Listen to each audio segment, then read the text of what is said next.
Hello and welcome to Sunday Conversations. Hope everybody's doing all right out there tonight. With me, of course, my co-host Jackie. How are you doing? Doing really good. I'm back in Alaska. Excellent. Are you How are going to you? be? I'm doing good. I'm doing good, thank you. Are you going to be going out and doing like summer Bigfoot hunting now, as opposed to the in the snow? Uh, Yeah, yeah, yeah. But I'll have to wear like full netting because the mosquitoes are so bad up here right now. They're it's horrible. going to be much harder as well, isn't it, to spot these things? The snow can give a lot away, can't it? Yeah, yeah. Because you've got tracks, and then with being able to hear things trumping through the snow. There's always that. But yeah, in the summer now, you've got all that lush greenery. Lots of hiding spots. Mm. Well, that'll be interesting Yeah, videos, I'm sure, because I yeah. know you want to find some clues, some evidence, uh, Something. something. I mean, evidence is a really hard thing to get, isn't it? Yeah. Um, Now we had Alan on last week. Hmm. It was a good show, I think. He was into the paranormal kind of stuff, but thought there were connections to Bigfoot. Yeah. Um, and someone left a comment after the show, and this was it. Danielle, why not keep this silliness on your channel, meaning hidden existence? You believe in everything without evidence. This should say an evidence-based channel. Now, good luck with that. Finding an evidence. I mean, it's a difficult one. Who's got evidence, really? How do we stick to evidence-based um, content Right. when we're literally just guessing a lot of the time about what this thing can be because we don't have enough. Well, No, when maybe we do have enough, but physically we can't put our hands on very much and call this evidence. Literally, if these were, if we had like an evidence-based show, it would be over pretty quick. yeah, it'd be pretty cool. I mean, especially when you look at like the Patterson Gimlin film is pretty much your biggest open with it walking and you can see, all the motion and all of that. And that's over 50 years ago, you know. Yeah, So yeah, what kind of evidence are they referring to? yeah. It's difficult. It's difficult. Darryl It Jones, is. real pics are evidence. If they're real, and the problem is people can just pick them apart uh, very easily. It's really Yep. And important to get comparison shots and the same time of day and things like that, really, to prove that there was nothing there. Um, it's not questioning people's experience, but if you want to prove things, it's you have to if you want people to believe you, I mean, there has to be something. You have to expect people to want some sort of evidence and not just a photo. Something has to come with that, some context even. right. But even still, it's very hard with pictures to convince people that aren't convincible, or even Right. those skeptics maybe. Um, it's hard. It What? is. Well, when they build a whole paradigm around a belief or a non-belief, and they want to, a lot of them want to see it like standing in front of them, like it would have to be right there in front of them in order for them to believe, regardless of what you brought to the table. No matter the mountain of evidence, like they've said many times, like it could be proven in court, but to prove, the existence is, that's but that's not what we're here to do. It's more of an awareness. Yeah, exactly, exactly. Just talking about it. Um, hoping someone will just take some interest in this. Right. It's for anybody who doesn't even know about Bigfoot, or even Americans. Not everyone. I told you once I met a Canadian and I asked her about Sasquatch, and she said, "What, the flower?" It's like, no, the Bigfoot thing. Oh no, that it's just a story. It's just a. I was like, okay. Um, Even for me, trying to explain to friends, it's really difficult. There's just not a lot. to go with, unfortunately. No. You know, Yeah. I don't know what it's like for you guys over there. It is, Jack. I'm just, I appreciate that. But yeah, just sometimes you need to point things out to people that this is like the hardest thing to prove. We know that. Yeah. We've been going through it long enough. I don't know what else to, why people don't. Right. It's like, if you think you can prove it, go out and prove it. Go and bring some Right. evidence back. But to expect anybody to do it, it's not an easy task. Hopefully No. now, Kerry and Mark and, the other guys that are, Randy Harrington is investing in some good equipment. Hopefully we are getting closer, I think, to Yes. getting stuff. But it's a bit hard to be an evidence-based channel when literally we don't have a lot. So yeah, we'll do Right. our best just filling in the meantime till we get some really good evidence by talking about Sasquatch and the possibilities. I mean, we just don't know what's connected to what. No. And all the different terrain, and there's like with your shows on Tuesdays, the variety, there's no two that even look similar. Mm, Yeah. yeah. And so it seems like there's, whether height, like there's a lot of stories with interior Alaska with them being massive, and I don't know, Fred from Alaska has a lot of different stories on that, his experience, like there's so much to these encounters that cause you to pause. Like what could take a bullet, not much, even one, but more than one Mm. of that kind of caliber, and then it makes you go, okay, well, is there another element to this that we're not aware of? Does that mean it's paranormal? Not really, but there are some elements to it that seem, just not normal. Yeah. Trish C says, unless you have a natural body, non-believers will not believe it. Right. It's right. Even then, we're still not going to know what this thing is in its natural state, I guess, what it's Right. about. But maybe that will come. Maybe we will, with better technology, be able to study these for an hour or two on camera, just watching what they do. Right. And the That would more, be pretty hard to question. yeah, like the more people that are out there looking and spending quality time in an area and investigating, and there's quite a few people that are habituating certain, you know, ones, and whether they're families, and that's a whole other aspect too about their lifestyle. You know, are they family? Are they clan based? Are they, solitary? What are their, It what feels is, like there's a difference of things going on where you hear about there's a family clan, yet most experiences are just one right, one solitary, Bigfoot. I know a few people who've seen like a few of them together.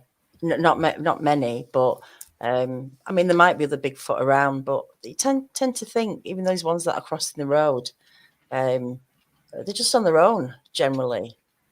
So and what about the swamp apes? Maybe who, if that's what they are, skunk apes. Those in Florida, those in the swamps who just don't go anywhere. Um, they don't move on. And I mean, I don't know. There seems to be a different set of things going on from right, what we hear. And this is it. Someone's just said, mentioned this word, misinformation. It's not just misinformation. Maybe one experience cannot be compared to another, and but the perception of one experience doesn't necessarily mean that's what they are. That's what they do. right, you know, we don't know a lot. And if we did strip it all back, we don't know any of these things. We can't guess that they hunt deer unless you've seen it. You can't say how they kill, if they use stones, if they use tools, if they build the structures, all these things. We're just literally trying to put two things together to come up with a possibility of this is what Bigfoot is. But we're so, you know, there's so many of those things. We really like being kind of making it all blurry. Actually, what Bigfoot is, even though we don't know what it is, we have a very distorted image of it because of not knowing anything about it. If that makes sense. No, it does. And we often, with a lot of things that we don't know, we try to put what we think it would be onto these things, So like we try and, like think about like our hunting tactics and then use that like, oh, they're making all these channels and things like that. Well, are they? Or is it a coincidence? There's a lot of times where I've looked at some videos where there's a bunch of, piles of wood and rocks and things like that. And it's right next to a river. And to me, it's like rivers do a lot, over the course of their time. And they move a lot of wood, stones, all of that kind of stuff. And so finding that kind of, bunches of that kind of stuff on a riverbank to me isn't compelling, because that I could see a river would be able to do something like that. So there's a lot of things where I try and look at the natural causes that could happen. Like up here, we've got a lot of snow load. That's not the same case in Florida, So when you're looking at the things where like a lot of people are like, oh, that's from frost. Well, there's certain areas that don't have those particular things. And like what you brought up last week about, if they're climbing in trees, and a lot of them, if they're heavy, they're breaking limbs, obviously, And so, looking up even more for evidence into the trees up higher, there's just so much that we don't know, Yeah. Yeah, I think after the show we talked a bit about different ways of putting a camera on a pole and sticking it up in a tree. Just see what's up there. If there is anything. I don't know what to look for, but maybe breaks in branches much further up that they haven't come down, but something's caused it to have a crack in it, or hair or whatever. I mean, I don't know. I'm getting worried now. Candy Zippy, Daniel, do you have a ghost in your house? Why have you seen something right? behind me? Let me know. Like that little Orby we saw. That one. Oh yeah, they were crazy, weren't they? The ones in your house were crazy. So yeah, did someone have a question there? Yeah, if anyone's got any questions, or if you want to pop on and join us in the chat, Yeah. I will put a link in the chat if you want. Let me do that now. Jody brought up a good question, I guess, is it possible we're being desensitized with the TV shows about Bigfoot and aliens? I mean, Well, how long, how long do we need to be primed for it? Because it's been going on for a long time now. right? So why, how long do we need to be softened up to it? It's like the alien, like the disclosure for that's been going on my entire life. So, yeah. I don't know. It seems to me that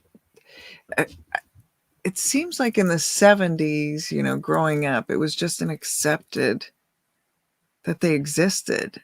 And then somewhere along the way, it became a mythological creature somehow in my perception of how it played out over time. you know. And so I don't know, I find that intriguing because there seem to be a lot of movies, shows, documentary type shows about them, you know, back then. And it wasn't in a sarcastic, it was in a, you know, like just like you would see any other documentary done, you know, and it was taken very seriously, even the Leonard Nimoy one. So I just find that really intriguing how the perception over time has changed as well towards them and people seeing them. Yeah, and if you, like you say, if you're brought up with it in your family, Mm-hmm. then it's more prominent, isn't it? Maybe some people do know, but then it's all those others who just, like you say, watching films, documentaries. I don't know, but I think like we're ready for it. I don't know what they're waiting for. Maybe with this all this UFO stuff, something's going to come with that. I've just been listening to a lot of that stuff recently, and he's the guy, Louis. I can't forget his last name, but everyone knows who he is.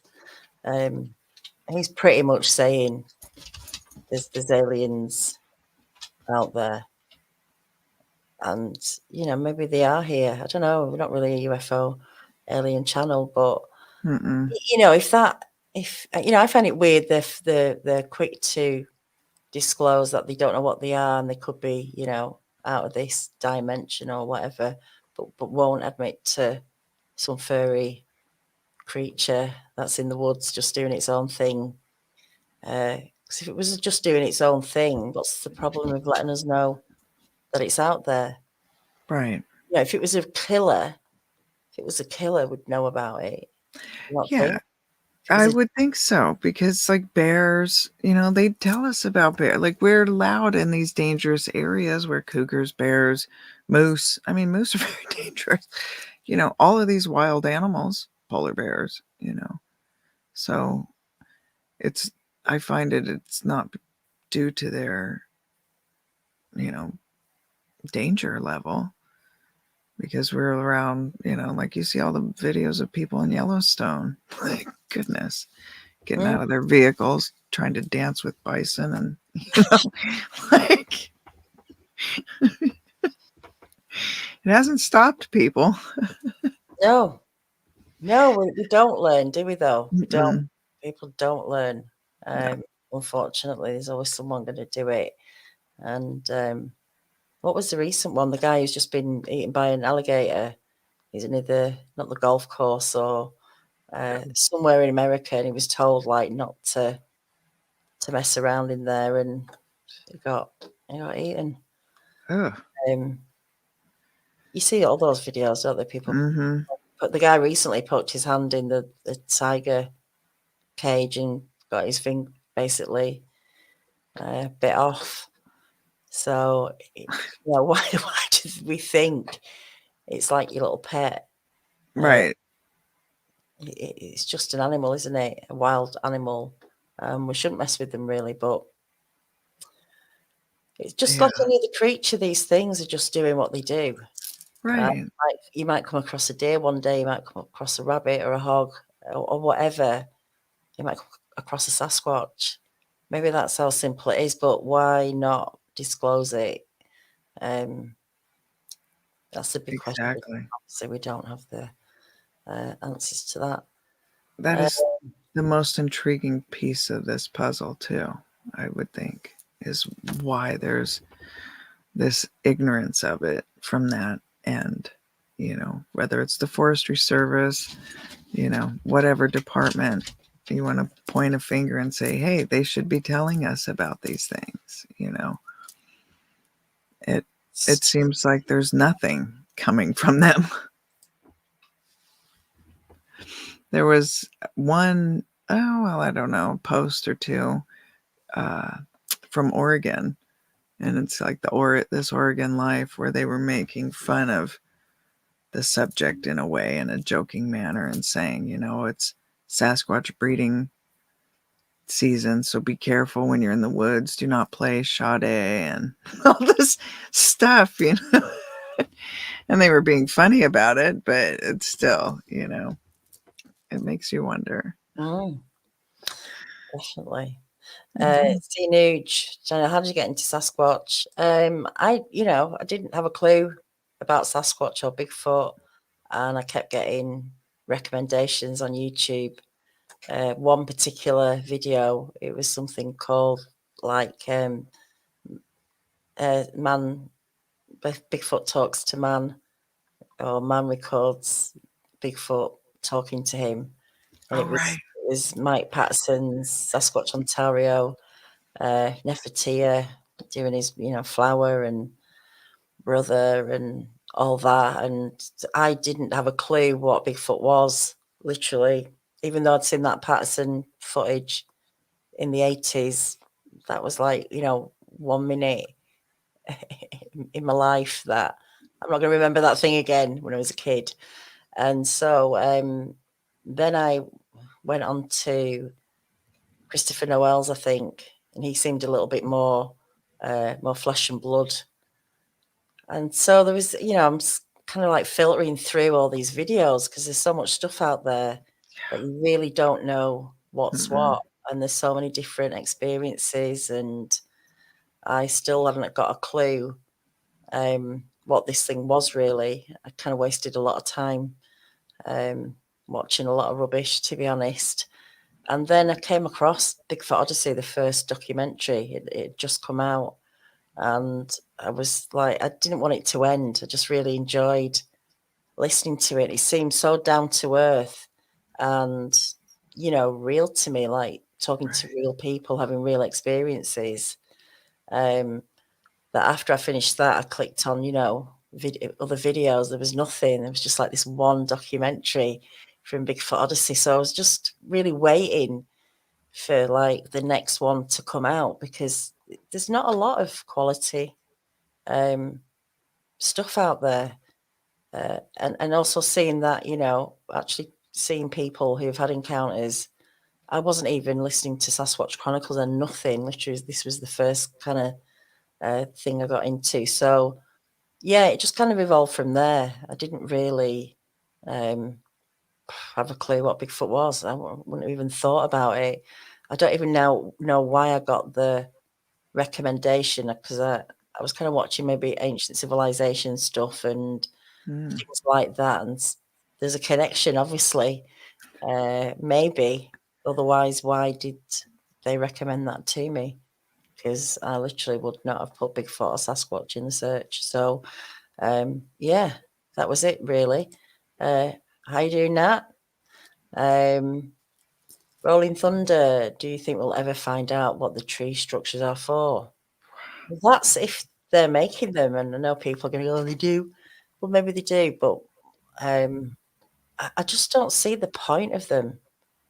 What do you think they're for? Why do you think they do that? Unless it's symbolic, are they actually useful? Right. And like I've done a lot of times where I've gone out across and this tiny section here in the right across from the cabin. There's nothing there. There's nothing in those woods. And there are, if I just said, hey, these are tree structures, they would look exactly like them, but they're made, by the wind, by different elements, the snow, all of these different things. But it is extremely compelling, when I go in there and look at some of them, and a lot of times I can find, how it would have naturally, how the tree could have naturally fallen and weaved itself in between a few different other trees on its way down, pulled some other trees if they were, already bowed over, things like that. I've been able to kind of look around and see. But there are some that you look at that go, huh, not near my property, but that I've seen video of where Definitely, yeah. And like you say, in the swamps, it's not the same conditions. They're not going to right, get snow down there. They're not going to get exactly, avalanches or anything that's going to push trees around. So, Right. yeah, it's something to think about. But Yes. I just think of the why, why build that? What would be the point? Are they bored? Exercise? I don't know. Then the whole forest would end up being churned up if they were if making stuff out of wood like beavers, how much would they take to block Yes. to make a dam? I mean, they've got a purpose. They know, they understand what wood is going to do for them, don't they? Right. They got it. This is what they do. Sasquatch, don't think making structures was part of their, you know, inheritance or whatever it is, the kind of heritage kind of thing. I don't know, heritage is not the word, but they have a purpose with their wood. I don't know what Right. Sasquatch's purpose is. Right. And the more we have, people out in the woods doing these longer investigations, I think the more we're going to come up with stuff, like with with with what Carrie and Mark and all of these different, even Matt, from Central Florida Bigfoot, like with what he's doing with the better quality of video, audio, all of these things coming together. I think we're going to get somewhere. I really feel like we're finally like making these real strides forward, collectively, because we're focusing more on what we want to see, where we're going as a community, instead of tugging each other apart on things we can't have answers for. Why don't we just go and start finding some answers? And it seems to be that is taking place more. I'm really enjoying watching all these different channels starting to collaborate more, it seems like. I don't know if that's just a perspective I'm noticing, but it does seem like there's a lot more collaboration going on and sharing of tactics and techniques and things like that, because that's going to be helpful. I don't know what to test or try out there, and I don't mind trying out different tactics or techniques. I have a hard time giving up my gala apples, I'll tell you that. Well, that's the thing. They need to change the way they're doing things. We know, like, trail cams really are not doing what people want them to do. So why don't we just forget trail cams?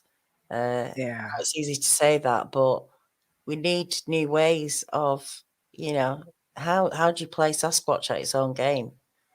How do you do that? I mean, I don't know. I'm just putting it out there. Mm-mm. That's maybe what you'd need to do to catch Right. these things. How that happens, I have no idea. I just put the ideas out there and hope someone goes, well, I've got an idea maybe. Sue LLC, it was in Orlando, Florida. The guy was retrieving frisbees when he got eaten by the alligator. But apparently these frisbees are only worth like $10 or something.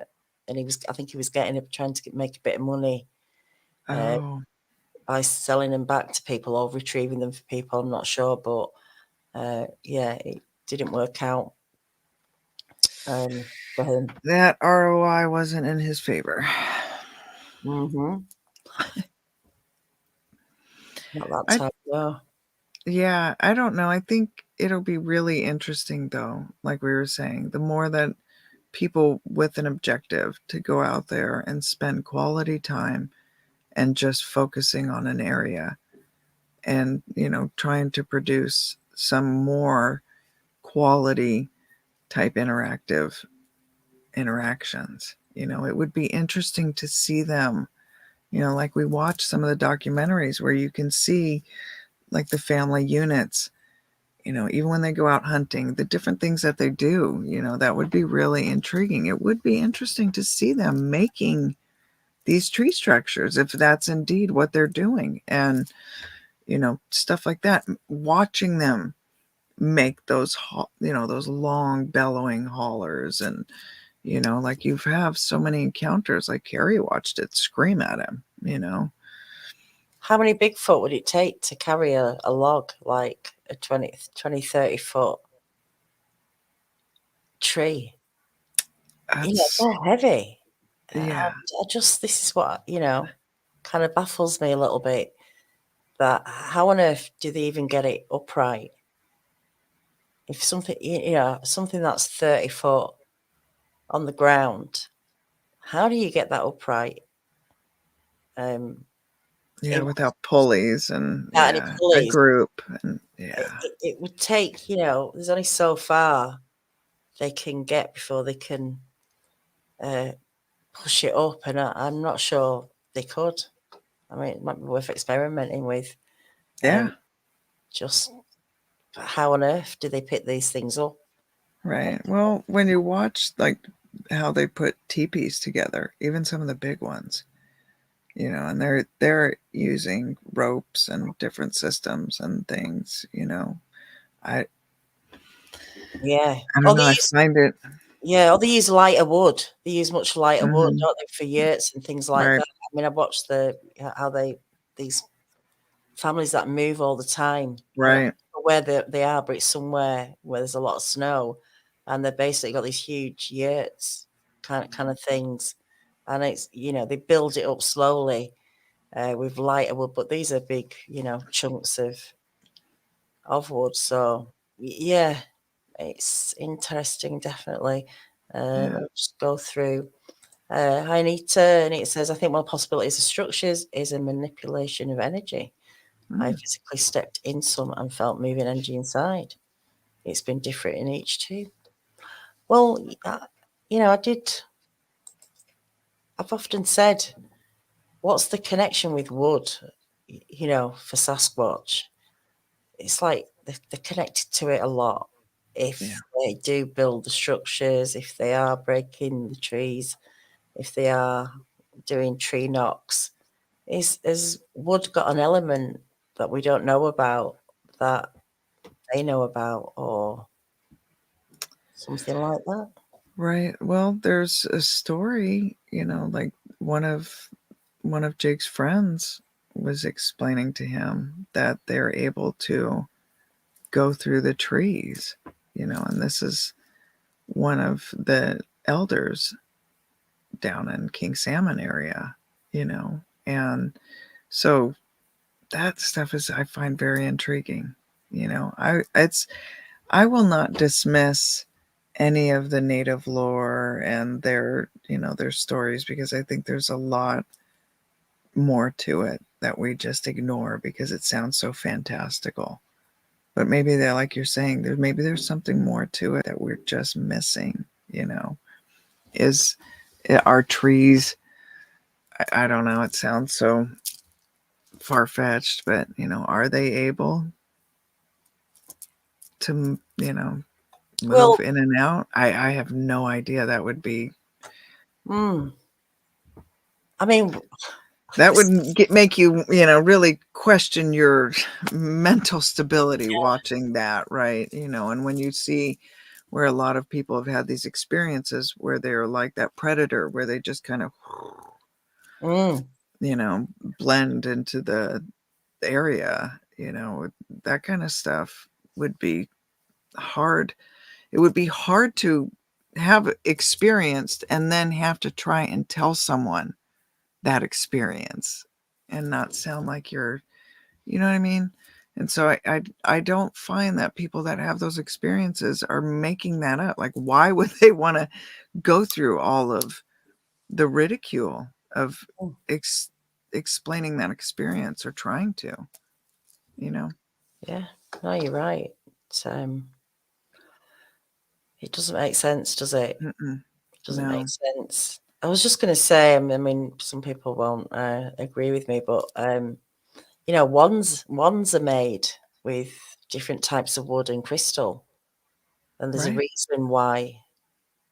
I don't know what the reason is, but there's certain types of wood That's right. that's used specifically, really, to make. I do have a little one somewhere, someone made for me, but that's a connection. That there's something in there. Um, I don't know. It's just, like I say, it's always something to think about. The Well, whys of why did they do that? Why do you think they do that? The pinned arches, we've said it before. Some people think they're to direct them to water. I don't know any other animal that needs a sign to say water's over here. Keep walking. right. If they're so intelligent and stuff, are they going to need those? But we've had this discussion a lot of times. Like I've brought it up that mushers, even though they know a trail, they still use markers. So I don't know. Anything is possible. Mm-hmm. I mean, at this point, anything is possible. Absolutely. Sue, again, what are your thoughts on the talking Bigfoot, Daniela? I don't know. How, we can't discount normal experiences. I'm not trying to use the word normal, but the typical experience doesn't involve talking. But some of the typical experiences can sound really far-fetched, and yet you can't take that away from someone's experience. That's their experience. So why not think that? I mean, I don't know. It's If like what I. I'm Go ahead. just, Sorry. well, maybe I'm just trying to say,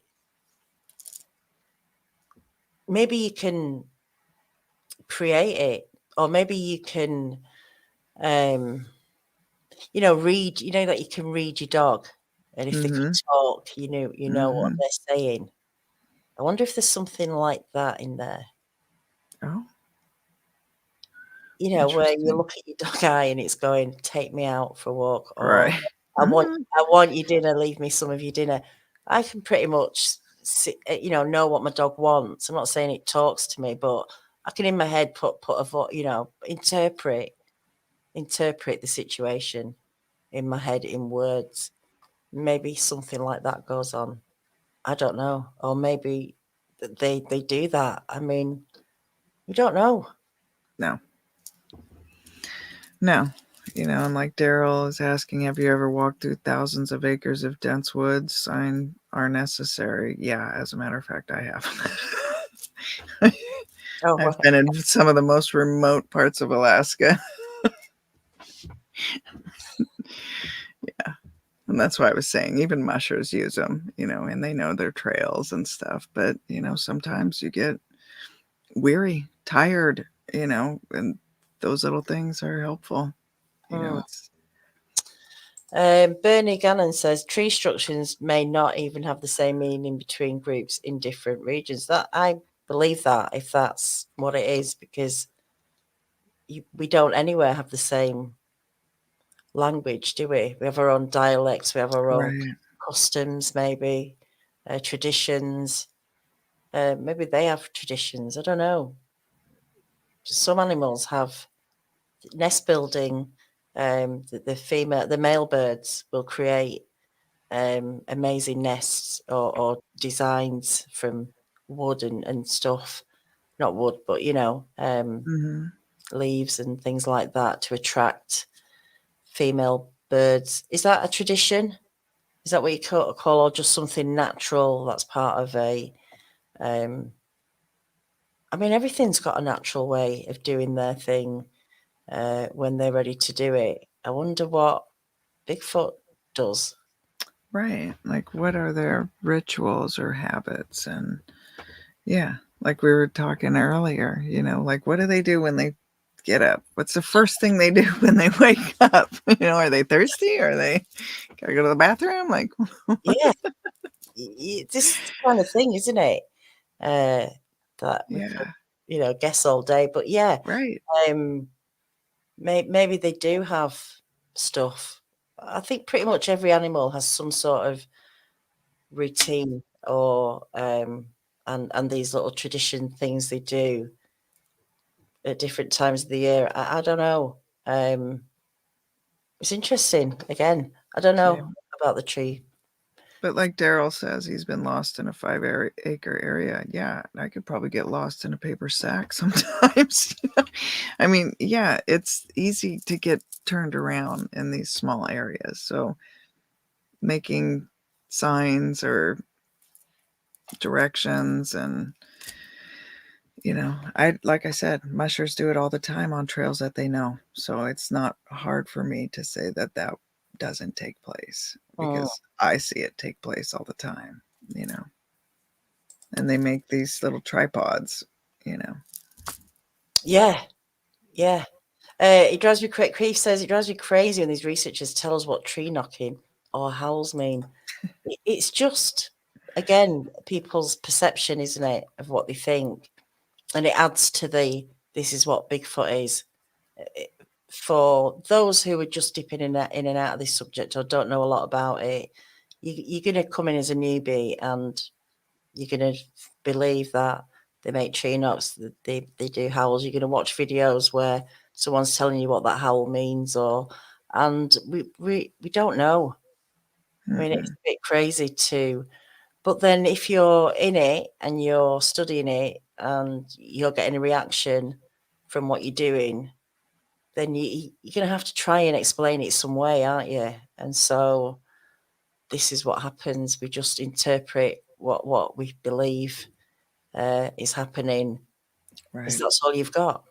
And it might not necessarily be right, but it's just a big guessing game. Everyone's trying to... It's our make observations. sense of it, yeah. And it's really hard to have a balance on it of how much you can rule something in and how much you can rule something out. And there is no boundaries, unfortunately, because we don't know where it starts and where it ends, and whose counters are true, who's not giving the right description of what happened because you've been in shock, or for whatever reason you don't have all the information. I think maybe over time people remember more detail because they've had time to get over it, or not get over it, but get used to it and process it a bit more. Yeah.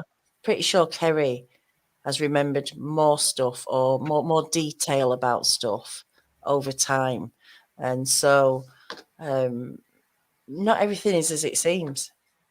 Yeah, and I think a lot of times there's people that, at first when they have the encounter, they just keep blocking it and shoving it down and shoving it down. And when they get to the point where they do share it and start processing it, then they're able to probably sit with that memory a little bit longer and allow it to come back without stuffing it down out of that fear and repress, repress this memory because it's terrifying, or, or I just don't want to deal with that because it doesn't fit in the normal paradigm of everyday to-day life. A lot of people have their reasons for shutting it down, and I think there's also a lot more people that will come forward once it becomes more mainstream and accepted, because I just have that feeling that there's a lot of people that do have substantial video, photographs, audio, all of these things, but they don't want to come out with it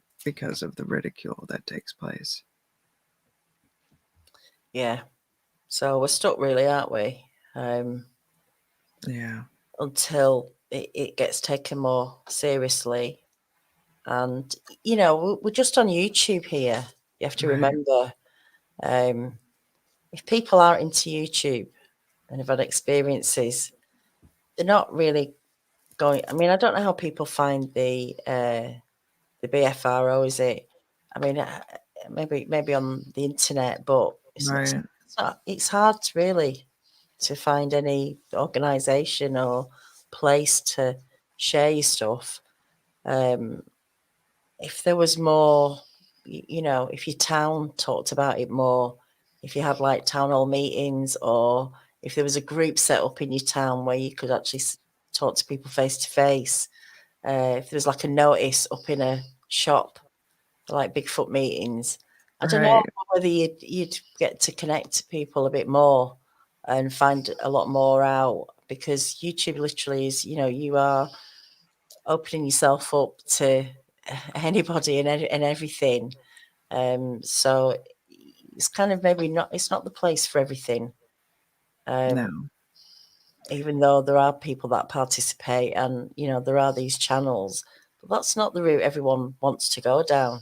There's a lot of people who just don't even watch YouTube, but have had these experiences. I think that would be a good idea, is to, if you've got a little community centre or somewhere, or if you've got like a small place that you live, put a notice up in your local store. I don't know, wherever you can put these, most supermarkets, you can put little notices up. There's a notice board.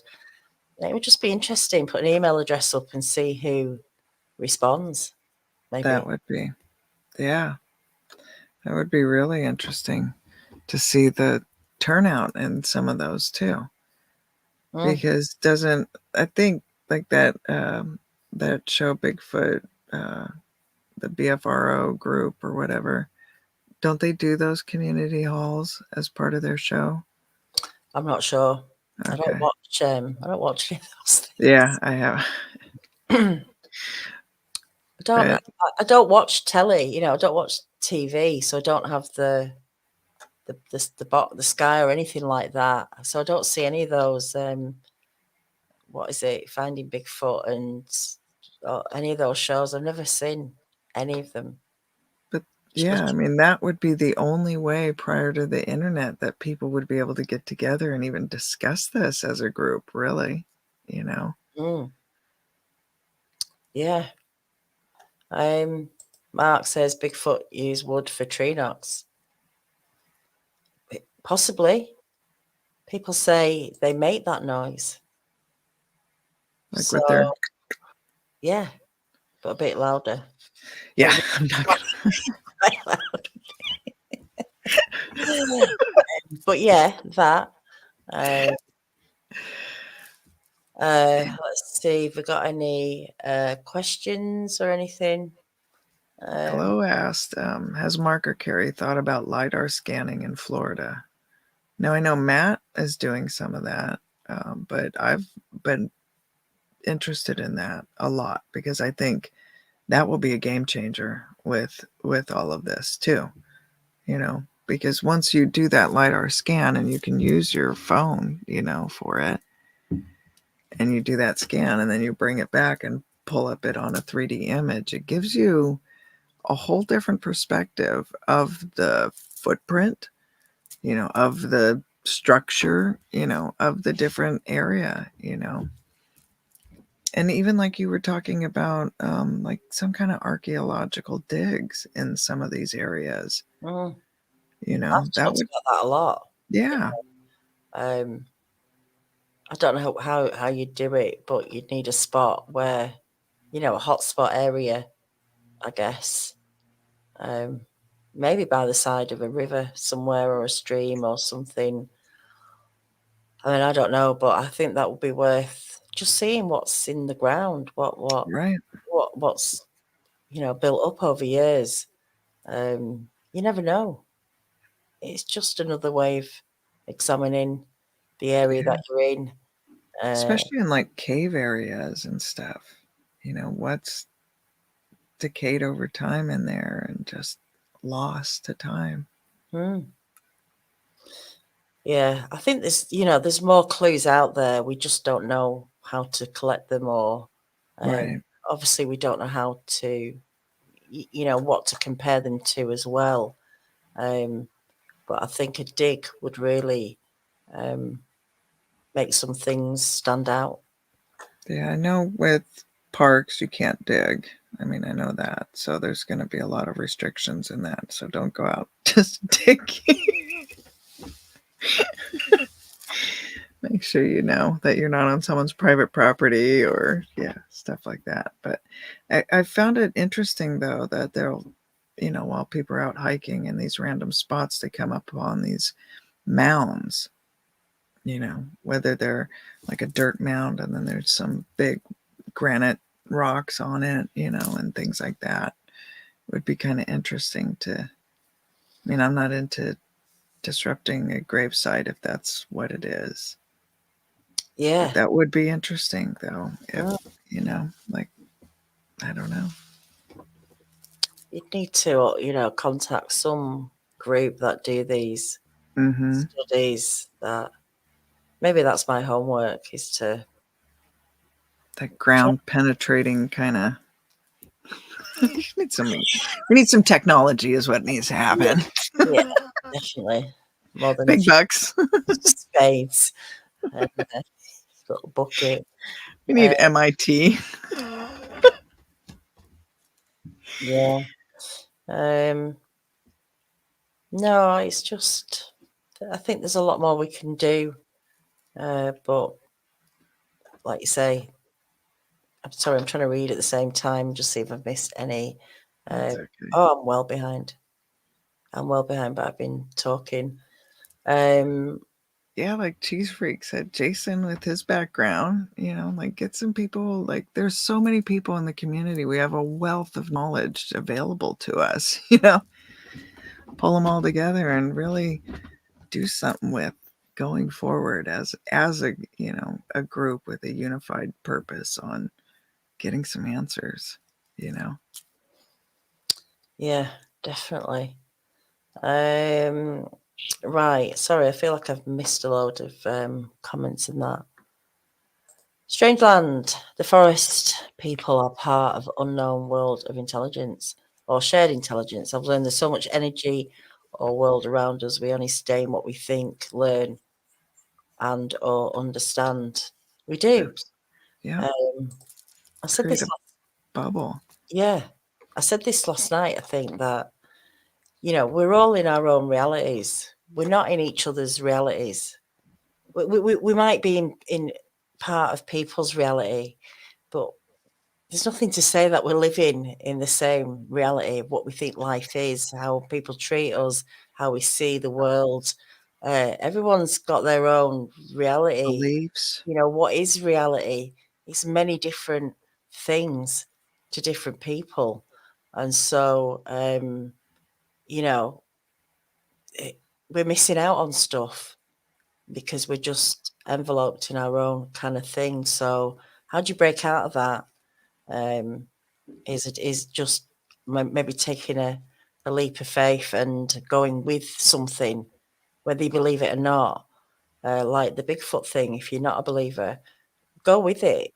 Go against what you feel, and just Right. go with what people are saying. You don't have to believe it, but immerse yourself in something different if you're against it, and ask yourself why. Because only you have the answer to why, to like the journey you make in your life.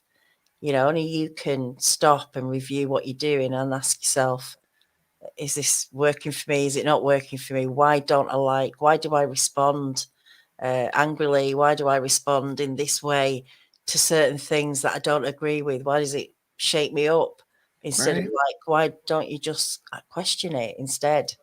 Yeah. What gets to you and why? And when you start looking into stuff like that, you learn a lot about yourself more than anything. But you'd actually learn to open up a little bit more and realize there's other stuff that goes on, and just because you're not experiencing it doesn't mean to say it's not happening.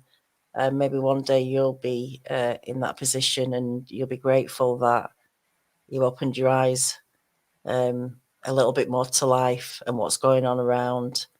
It's got nothing to do with Bigfoot really, but it's just like, you It's know, good advice. good advice, I think, for It people. is. Yeah. Maybe that'll work in, you know, looking into other subjects and other things that nothing has to change you, but you have to be the change really, and you're only going to do that unless you start to change how you think and stuff like that. And how you approach information, period. Yeah, You know.